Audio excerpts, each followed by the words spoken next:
So there we have a little playthrough of Ain't No Sunshine When It's Gone.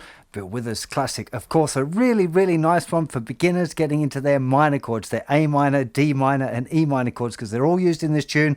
This is kind of a simplified version, and what I wanted to show you there at the beginning was the different approaches that you can start like real simple and just strumming twice per bar, so strumming on beat 1 and beat 3, keeping it real nice and simple. You see it if you're using the Beginner Song Course app, you can see it kind of, the chords light up when you want to strum it, keeps it nice and simple.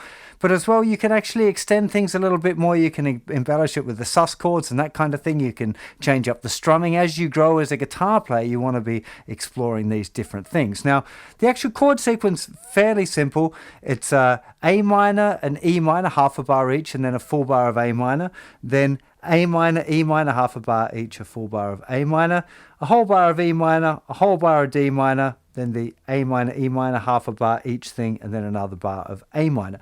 This song has a pickup at the beginning, which means that the melody is going to start before the chords start. If you're ever going to play it live, make sure you play the chord so that you've kind of got the tune in your ear before you start. Otherwise, you might end up singing in a completely wrong key. So in this case, you just strum the A minor, and then think it'll be 1, 2, 3, 4, 1. Ain't no sunshine when she's gone.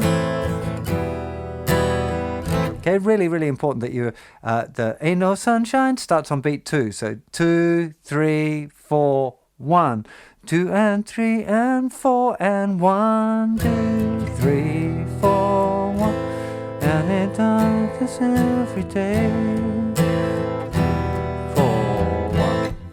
So that's a really important part again. I'm just going to strum through again that chord sequence now all of the way through. It's really good playing it along with the backing track there. I think it's a kind of quite a rewarding way of doing it. You can sing along. You can ditch the melody if you don't like that. You can even add in a strumming pattern if it helps you to hear like you're playing along with another guitar player as well. So just the chord sequence on its own again. So 3, 4, A minor.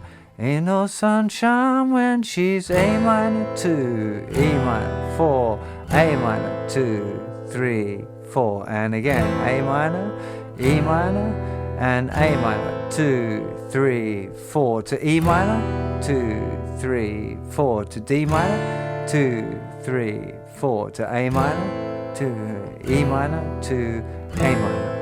Now, the other bit that I haven't talked about is the bit I know, I know, I know, I know, I know. And it's just an A minor. And one of the cool things that you can do if you've got an A minor chord for a long time like that is explore some of the other ways of playing the chord. You want to keep solid with the beat, especially if you're playing like at a party or whatever. You're not using an app to keep you in time. You really want to make sure that you're tapping your foot and keeping yourself in time. But you can explore, if you're on an A minor, you can lift off the first finger. So you've got an A sus2. Put it back down, put little finger down on the 3rd fret of the 2nd string, which gives you an A sus4 and back to A minor. Another one I like to use a lot, quite easy for beginners, not super easy, but is not playing the thicker string, then open 5th string, 3rd finger down on the 7th fret of the 4th string, 1st finger down in the 5th fret of the 3rd string. So 0, 7, 5, 0, 0. It's kind of a mysterious sounding chord, that one. And another quite nice A minor that you might like to try is this, still kind of keeping the 3rd finger on the 4th string, sliding it up to the 10th fret. 2nd finger goes down on the 9th fret, little finger goes down on the 10th fret. So nothing on the thicker string again, then 0, 10, 9, 10, open. It's a really nice one. You can also, it actually works pretty well using the 1st finger on the 8th fret with the rest of it the same. So there'll be nothing on the thicker string, then open, 10, 9, 8, open. This one's really an A minor 7 chord. But it just works nice if you're on here. sus2, sus4. There's this other one, this add 9, minor 9. And here.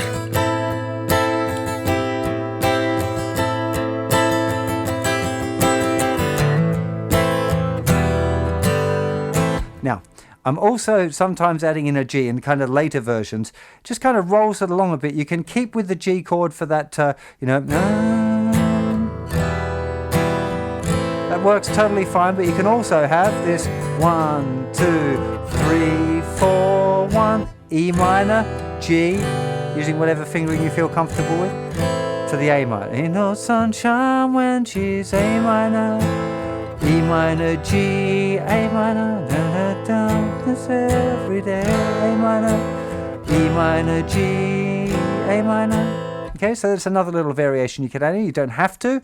It's not shown on in the app, that one, but that's just one that, you know, I think I quite like the sound of, that you can add in if you like. As far as strumming goes, there's a few different options that you got here. The most basic would be this 2 strums on the bar. So just playing like 1, 2, 3, 4, 1, 2, 3, 4. You could have 1, 2, 3, 4, 1. Just playing on the beat.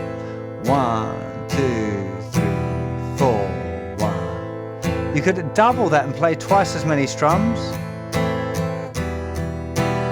1, 2, 3, 4, 1 and 2 and 3 and 4 and 1 and 2.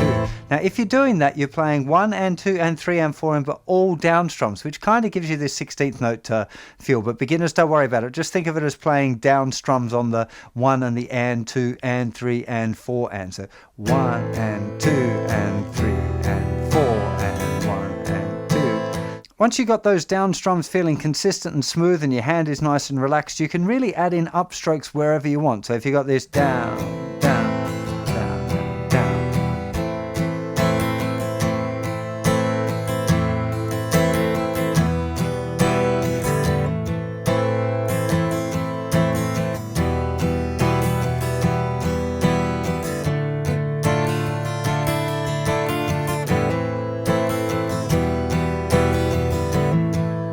The important thing is the consistency of the hand, that it keeps on just doing these downstrokes.